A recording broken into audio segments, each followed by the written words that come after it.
విభిన్న ప్రతిభావంతుడి విషయంలో social welfare ఉద్యోగి చేసిన చిన్నపాటి తప్పు కారణంగా ఇబ్బందులు ఎదుర్కొంటున్న సంఘటన కోయిలగూడెం మండలం సరిపల్లి గ్రామంలో చోటు చేసుకుంది. జంగారెడ్డిగూడెం నూరుపడకల ఆసుపత్రిలో విభిన్న ప్రతిభావంతులకు రీవెరిఫికేషన్ నిర్వహిస్తున్నారు. ఆ కార్యక్రమానికి సరిపల్లి గ్రామానికి చెందిన విభిన్న ప్రతిభావంతుడైన యశ్వంత్ హాజరయ్యాడు. తనకు కాలు అవిటిగా ఉంటే రామానుజపురం సచివాలయంలో పనిచేస్తున్న సోషల్ వెల్ఫేర్ చూపు సరిగా లేదని ఎన్టీఆర్ భరోసా పెన్షన్ పథకం వికలాంగుల పెన్షన్ పునః పరిశీలనలో భాగంగా ఆన్లైన్ చేసింది. దీంతో జంగారెడ్డిగూడెం ప్రభుత్వ ఆసుపత్రిలో సదరన్ క్యాంప్ లో రీవెరిఫికేషన్ లో అర్హత లేదని వైద్యులు తెలిపారు. దీంతో కంగుతున్న యశ్వంత్ తండ్రి వెంకటేశ్వరరావు ఆవేదన వ్యక్తం చేశారు. తన కుమారుడికి నిజంగా కాలు వికలాంగత్వంతో బాధపడుతున్నాడని, ఆన్లైన్ లో చేసిన తప్పు కారణంగా వైద్యులు నిరాకరించారని, మరలా సచివాలయానికి వెళ్లాలని సూచిస్తున్నారని, అసలే కూలీనాలి చేసుకుని జీవనం సాగించే తాను ప్రభుత్వ కార్యాలయాల చుట్టూ తిరగడమే సరిపోతుందని, తనకు న్యాయం జరిగేలా చూడాలని వేడుకుంటున్నారు. సచివాలయాల ఉద్యోగుల పనితీరుకు ఈ విషయం అద్దం పడుతోందని పలువురు విమర్శిస్తున్నారు. విభిన్న ప్రతిభావంతుల రికార్డులు సక్రమంగా నమోదు చేయాల్సిన సచివాలయాల ఉద్యోగస్తుల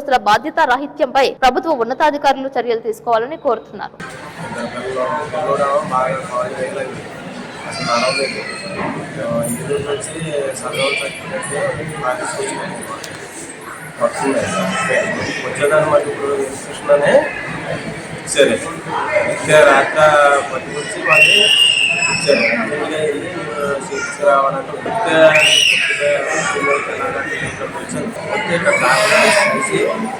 ఇదేంటి కంటిన్యూ చేశారు క్వాలిఫైడ్ సార్ మీరు మరి అనుకోవాలని కరెక్ట్గా చేసుకుంటుంది.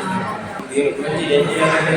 అటు ఇటు తిరగడానికి మేము తీసుకెళ్ళకూడదు, ఏం చేయండి వెళ్ళకూడదు అండి. ఏంటంటే మా పరిస్థితి